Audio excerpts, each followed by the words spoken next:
Most people expect now to be able to zoom in on things they care about on their screen, go through the page. More and more people want to be able to just write on their screen.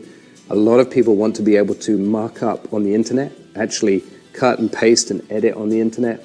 These are all things you can do with modern devices, and the 2-in-1 is the perfect form factor for that. So I think, yes, I think the total percentage of pure tablets or pure slates will shrink. We've seen that very dramatic in the last years with the shrinking of the iPad and the Android tablets.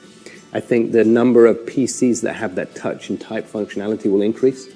I think it will actually increase within the PC segment, the pure kind of notebook segment, as well as in the tablet segment. So I think we'll see it grow into both PC and tablet. And these modern experiences that we will just want in our daily lives will become much more frequent. And 2-in-1 is the best form factor to experience tablet only in a detachable or a convertible, as well as the ability to write in the same way we would a pen and paper. Yeah. So it looks like the 2-in-1 devices are the future of the technology, but so is the cloud computing. We all know that Microsoft is betting big on this technology for many years now, but to make it even more viable, more popular, you need to work with the others. And my question is, how does your cooperation with OEMs support Microsoft's cloud-first strategy? Where is it best represented, and how close do you work with your OEMs anyway, not only in that field, but overall? You know, I don't see it as, device or cloud. I actually see it as both. And cloud enables you to do incredible things on your device. A good example would be, take either of these devices here, take the Kruger and Matt's, this Ultrabook here, or, take the HP Elite X2. Both of those devices, you can sit there and have a really good real-time video conference with somebody with the great microphone technology on those devices, so it hears you very clearly. And you could so that's just where a device plus the power of the cloud in a very simple scenario that we take for granted. Now imagine that scenario, real-time translation. I could sit there on my device in my next stop tomorrow in Russia, and I could sit there and start using some of the real-time translation tools to speak to you in Polish, for example. This is a question of you need a very good device with that great sound capture and sound output capability, leveraging the power of the cloud in a very seamless, easy-to-use experience. So I actually think, and that's just one example of device plus cloud. Another is I may take notes on a tablet in a meeting room, and I want to then move to another room and see my notes, or maybe I'm just between meetings, I want to see my notes on my screen. That's another case where the cloud is enabling my devices to do things that it couldn't do before. In a more kind of commercial scenario, if we take what the cloud can bring to the physical traditional server market, where many of our PC OEMs actually work, you could buy a terabyte of physical server, for example, and when you get that physical terabyte of server delivered to you, you could get a terabyte of Azure backup for that device. Again, it's a terabyte of server where the OEM is able to attach a cloud service, present unique value to the customer, and make money as well. So there's a commercial opportunity of these cloud experiences in both selling that service to the customer, and that service could simply be an Office 365 service, or Azure on the storage on a device or on a server, or the experience could be the OEMs build their own services on top of the cloud.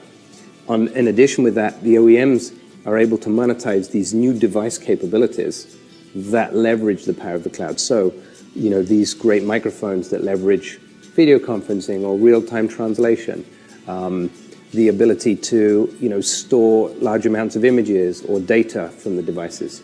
Good example is the IoT scenarios where we're working with our OEMs, and they were able to build devices and hubs and connectors that leverage whole business ecosystems because of the power of the cloud. Again, another example, and I don't want to give you too long an answer, but digital signage. A lot of our OEMs build digital signs, big signs that are used. A lot of those signs are actually managed and serviced and secured by cloud services. So if you put a lot of these digital signs, let's say in a public place, you can actually put data on those signs and manage it because you don't want anyone hacking your digital signage through secure Windows operating systems across the cloud, managing all of these signs, because these aren't devices that are managed on a daily basis. They're in airports and public places. And so there's a lot of business opportunity with cloud plus device. It's definitely not a part, and actually the value of the cloud comes from devices designed to take advantage of all that cloud capability. That's a very interesting point of view. And while we are speaking of cooperation between Microsoft and the OEMs, I also need to ask about the Computex 2016. The trade show is starting in the next couple of days. So can you guys unveil a little what are you going to show, you and your partners are going to show in Taipei? Should we expect any big announcements?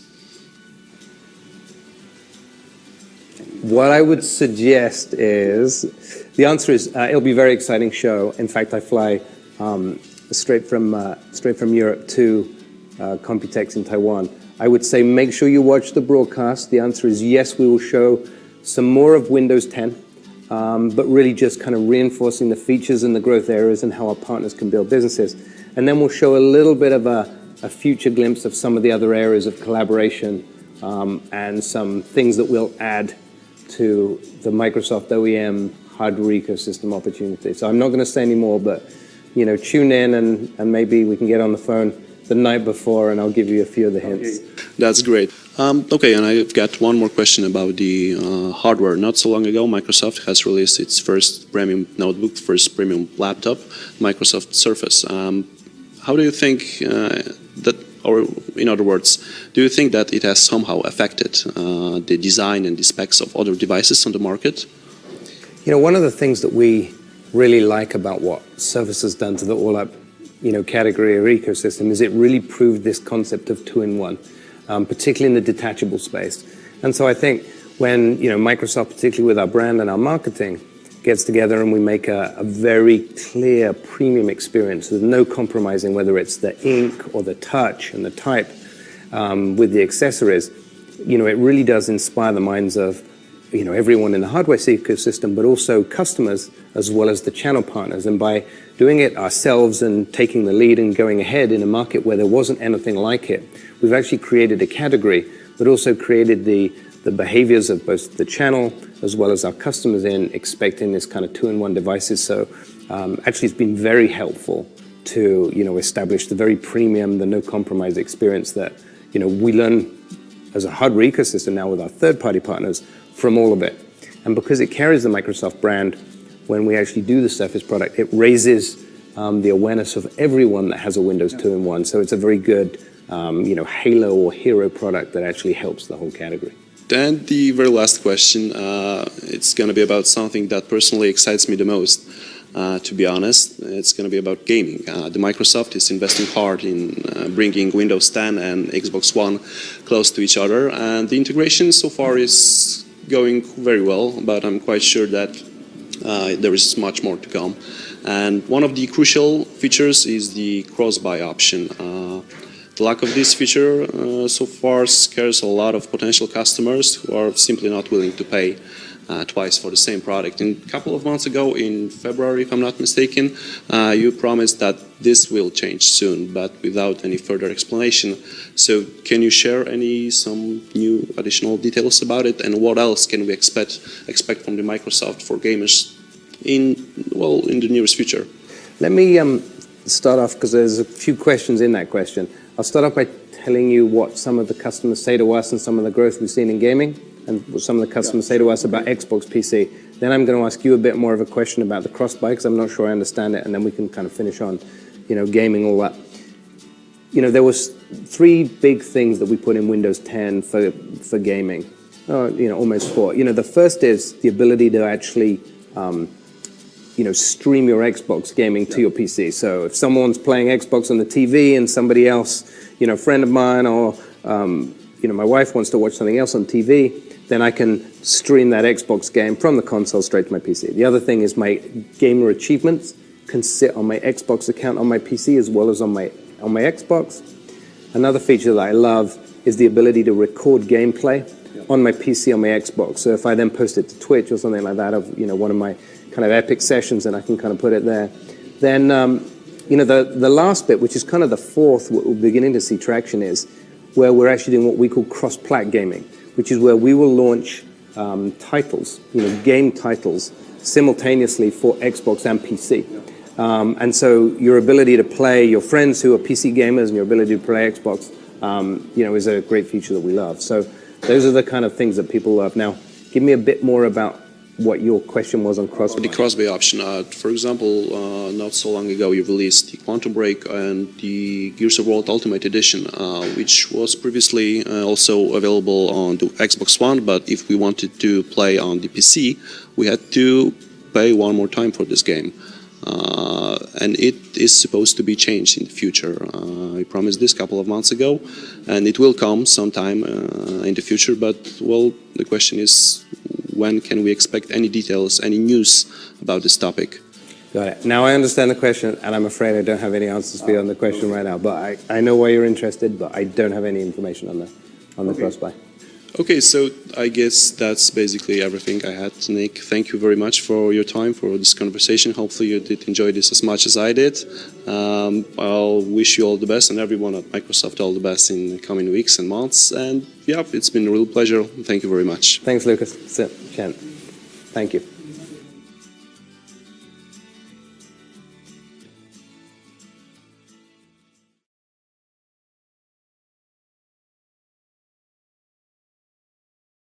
Planeta Warka. Tutaj z podatków finansuje się puby i darmowe piwo. A na ulicach Panowie do baru? panuje ład. Podwieźć? Warka. Męski świat.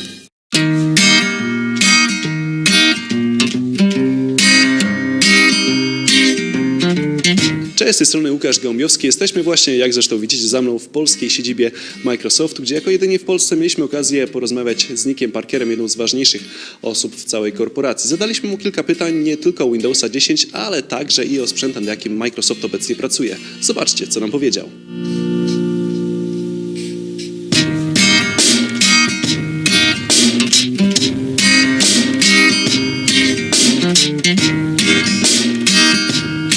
Good morning, Nick.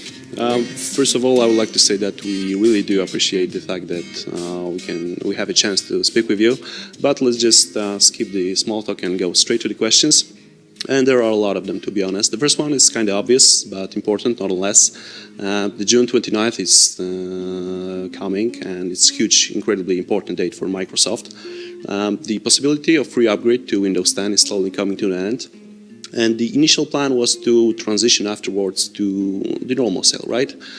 But maybe something has changed in that matter. Are you guys considering any different alternatives, any different scenarios, maybe prolonging the deadline? So basically, what happens next with Windows 10?